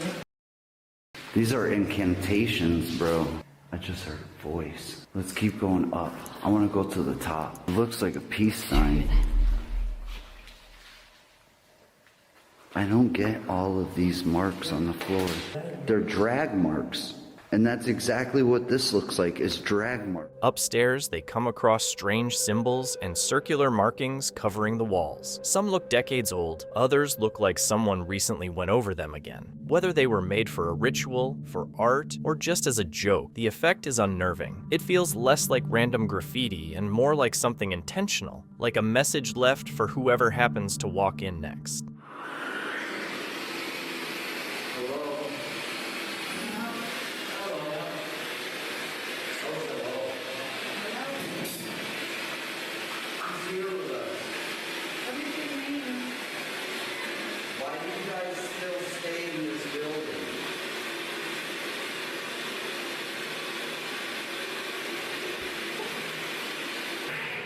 Lou starts a spirit box session, keeping his voice steady while the static buzzes through the device. Faint bits of sound slip through, fragments that almost form words, just clear enough to make them second guess what they're hearing. For a brief moment, the responses line up a little too perfectly. Then they disappear again, leaving nothing but the hiss of static and the sound of their own breathing. Yo, who said that? Stick with me. Listen. Just stick with me, please. There's an actual person here. No, yeah, that's fine. Yo, I heard you say yo. Who's here? Then a voice suddenly calls out, a clear human yo, echoing down the hallway. It's close, impossible to mistake, and definitely not from the spirit box. Their flashlights reveal nothing but space, and in that moment, the line between the paranormal and real-world danger completely blurs, making both options equally frightening.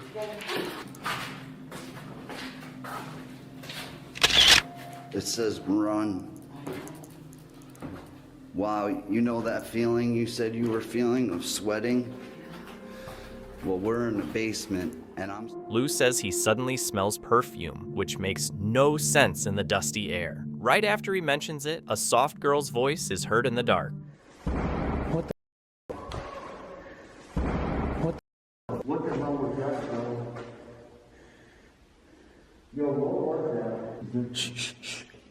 A loud metallic bang goes off behind them, hard enough to shake the camera. They spin around but don't see anything. Lou's equipment glitches for a second, and the screen goes black for a moment. The silence that follows feels intentional, almost like the building is waiting to see how they react. That's what I heard. That's exactly what I heard. That was the voice I heard that said, yo. Right as they're about to leave, the same yo echoes again, closer this time, and timed almost perfectly. Lou's breathing gets faster. Whatever is there clearly wants their attention. That's enough for the group. They hurry out, their steps fading into the darkness of the asylum. Outside in the quiet Connecticut woods, they try to process everything they heard and saw. The strange symbols, the unexplained voices, and that one word that kept following them. Whether it was something paranormal or an actual person hiding inside, Fairfield Hills Hospital reminded them that the scariest places aren't always haunted by spirits. Sometimes it's the living who make them frightening. Carl, host of Dark Arts TV, returned to Roswell Forest, a location renowned for UFO sightings and unexplained encounters. Despite the unsettling events of his previous visit, he came back, this time with his friend Dan. What began as a simple camping trip soon turned disturbing. What did you hear? It's just like an echo. I was talking at the same time and so was you. So I don't know where it came from. You heard an echo? Yeah. It's no. Hello? Well, it sounds like almost like a duck. But ducks don't echo. get to base camp.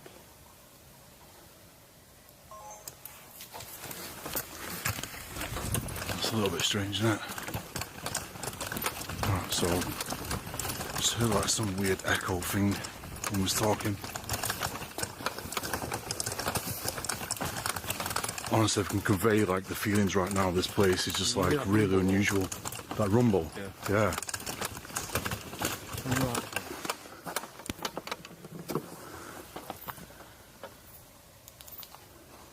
Why don't you have that on all the time? I ain't got enough battery for that, man. I feel a lot better if you had the bright light on. Yeah, it'll soon die, that's the problem. Things we have panel lights. We've got loads of panel lights. We just need that for travelling through here. Yeah, but I'm thinking if anything crank happens and there's like high energy, it'll just drain the battery and we've got to get out of here in pitch blackness, which I'm not going for. I've got power banks. Yeah, but it would drain that as well. Shortly after setting up camp, the atmosphere changed. Strange echoes and unidentifiable noises filled the air, and the forest seemed alive with an unsettling presence. It felt as if they weren't truly alone. As the night went on, the sounds grew louder, sharper, and more disturbing. Right, okay, so if there's anyone here, cryptids, aliens, try come forward and speak to us and maybe use this device in my hand, manipulate it in some way or form, shape or whatever, and come forward and make yourself known to us. What the hell was that? Bro. No, seriously, what the hell was that, bro? You definitely got that on the audio. Definitely. That was damn loud.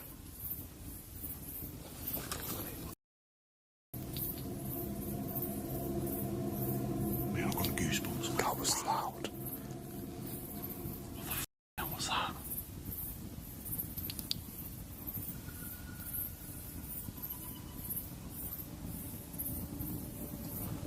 Hey, now I'm free. Yeah, me too. The worst thing is we didn't bring any weapons. No. That's what I said to you, we should have brought guns. That was loud, that, bro. That was real loud. Whatever made that was a sizable mass. Yeah. Because that was an echo. Quite a big echo. Unnatural rumbles and distorted echoes echoed through the trees. They froze, hoping the sounds would pass, but the tension only grew. Fear built with every moment, and the more they looked for answers, the stronger the feeling of unseen eyes on them became. It was clear that something was nearby, something they couldn't see or understand. Feeling overwhelmed and uneasy, Carl and Dan decided to leave the forest before things got worse. This eerie video is from the YouTube channel Donald Rides Bikes, which features cycling adventures such as mountain biking, trail riding, and exploring the outdoors. While his videos usually show the thrill of fast forest rides, they also reveal the unexpected risks cyclists may encounter. On September 28, 2024, Donald rode along the John Muir Trails in Kettle Moraine, Wisconsin.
Racing downhill at full speed, the cyclist weaved through thick woods. The steep trail required all his concentration, his eyes locked on the path, but in just a few seconds, the ride turned in a way no cyclist could have expected. Jesus! Holy dude! Whew. That scared me, man. Whew. Yeah, that'll get the heart rate going.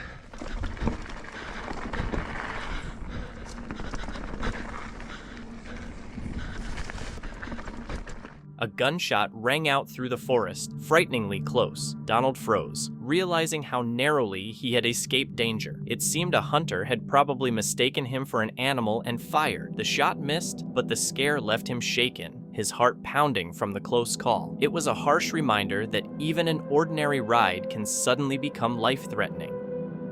The video is from Paranormal Discovery, which explored the abandoned caribou mines in Nova Scotia, Canada, a ghost town surrounded by thick forest, crumbling buildings, and a history of strange occurrences. On April 11, 2025, the adventurer enters the area, intent on documenting the site's remnants. What begins as a routine investigation quickly turns into one of their most unsettling nights. So damn deep in here right now. Like, I can't hear any sort of traffic. Like, it's too far. I'm an hour and a bit from any sort of traffic. So, like, there really wouldn't be any other noise out here but me. My dumb ass making noise. It's weird. Like, I'm feeling so much around me. I mean, it's usually the case, but it seems like there's, like, a haunting. Like, I get more of, like, a spiritual, like, a passed on soul that's here with me right now instead of, like, a Bigfoot or a... Mistrust. You know what I mean? It's more like a spirit than Can you help? I can try and help. Are you stuck here? It's weird.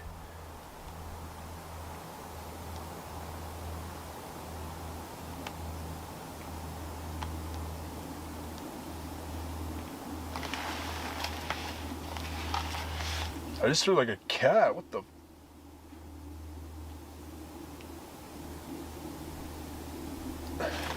Okay, so I took the shot mic off that. I was hearing something. Night vision's on. Yeah, they're on. What the hell? I had a long life. Let's see if I can hear that from.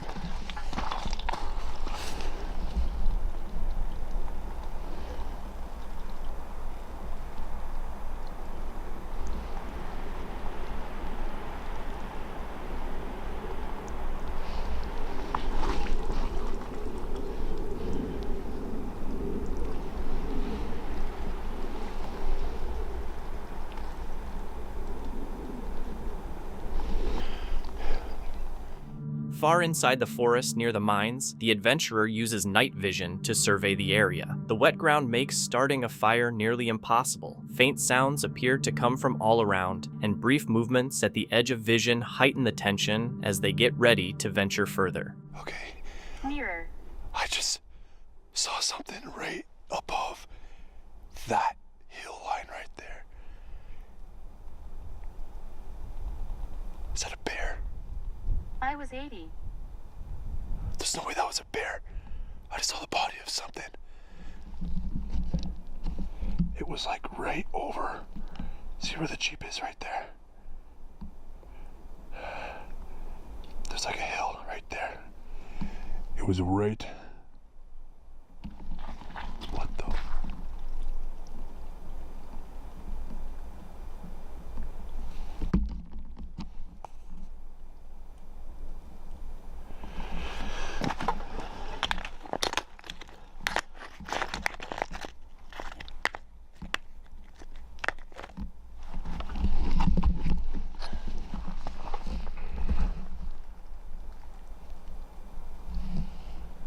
I keep hearing movement that way.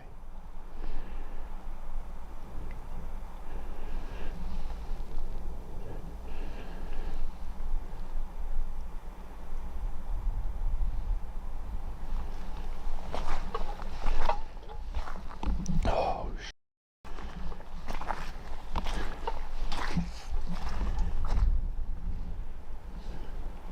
somebody in there?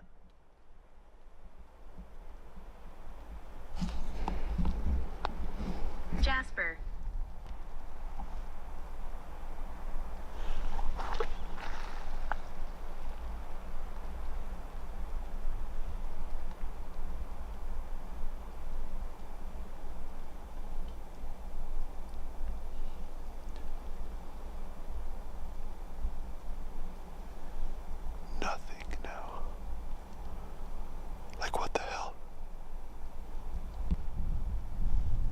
death.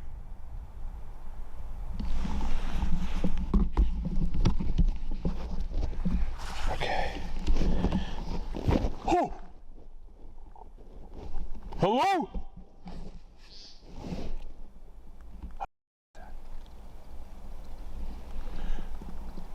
Bird or something.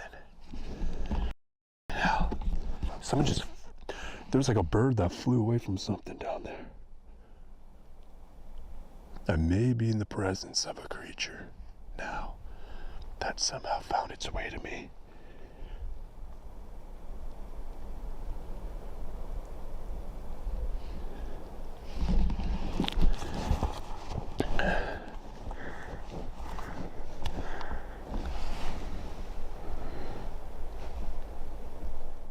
On a hill nearby, a large humanoid shape briefly appears over the Jeep before disappearing. Shortly after, rustling and soft clicking sounds echo through the area, keeping the tension high.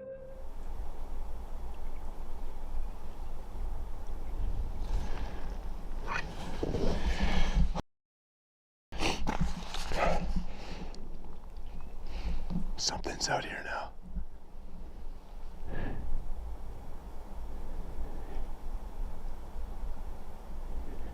Okay.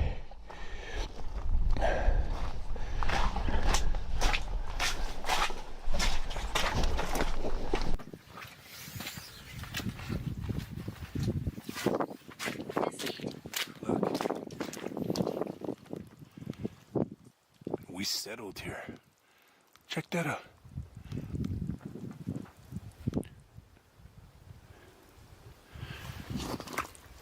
So I'm talking to some of the settlers here.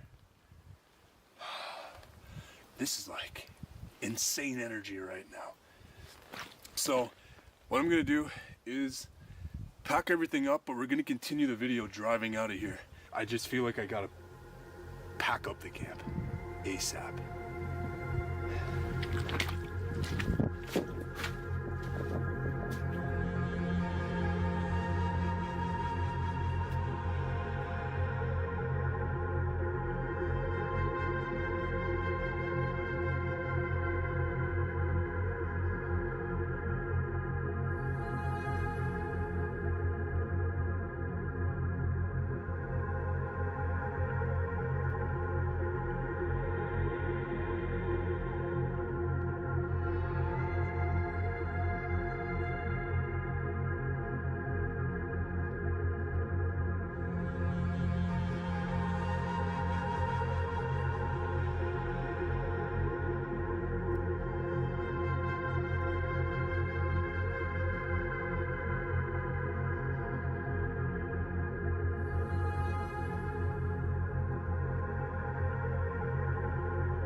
Near the campsite, objects move without explanation. Strange thuds and footsteps can be heard nearby, but efforts to communicate are met with silence. The feeling of isolation becomes even more intense.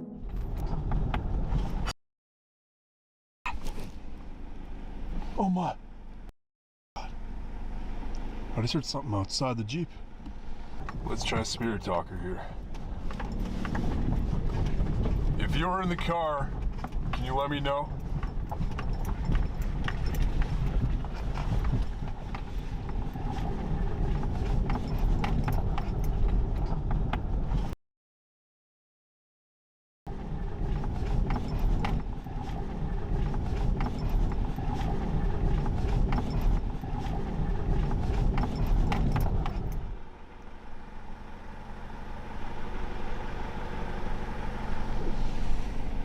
think that was a tree break.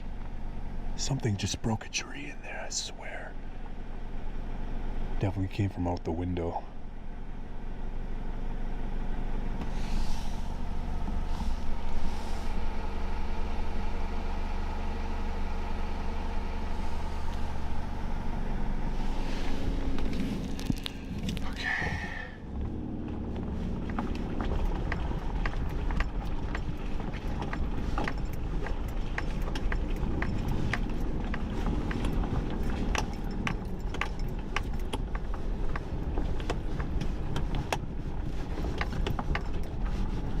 It's us.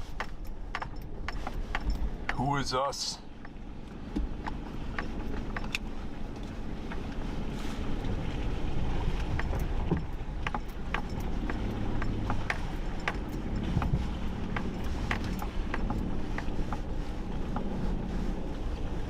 Good morrow. Good morrow. Good morrow.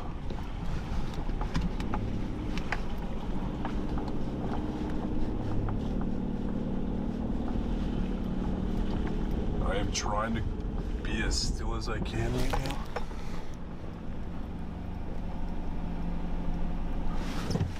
It's way too bumpy.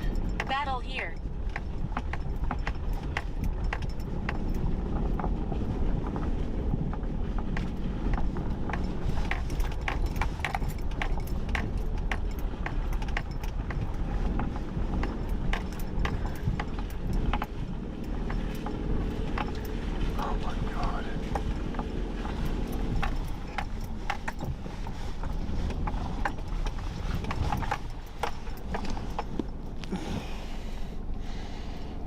Like someone's back there.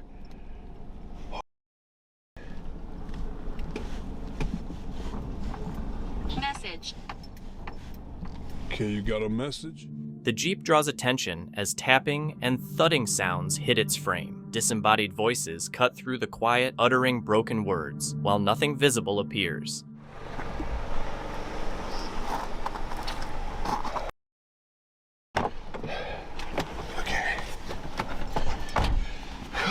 Thought it was injured.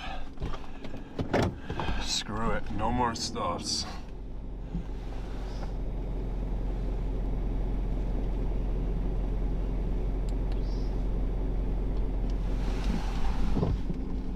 I am moving locations.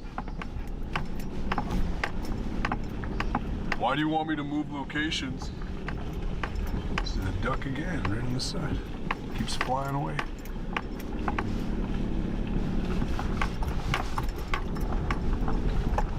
It's like leading me out. What the hell? This duck's leading me out, man. Look. The duck. It's right there. Yo, I'm not joking right now. That's a duck. It's like leading me out. Or whatever kind of bird that is. It's like... That's so weird. Watch, it's gonna fly away now. It's gonna keep leading me out. Listen for my voice.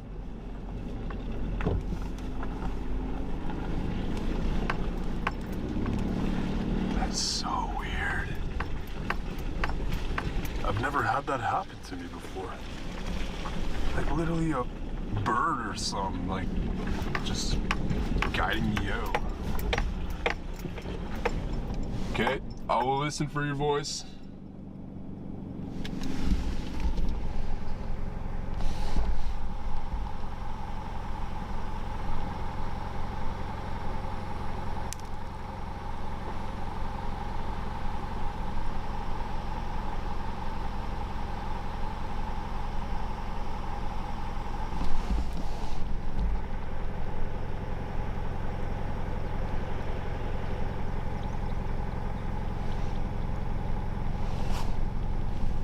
I was sick. Man, this is not the type of escapade I was expecting today. Started off great with the history, with everything, like just coming up to it. It's such a beautiful afternoon and evening. It was prime, but like the sun set and something switched. It was who is here? Who's in this car right now?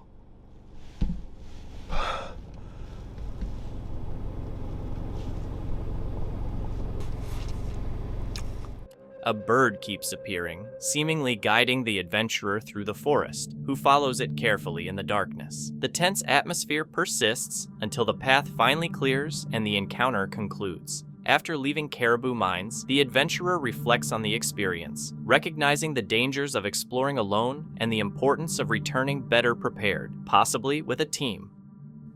Thank you so much for watching. Don't forget to subscribe and hit the notification bell so you can stay updated with our latest videos.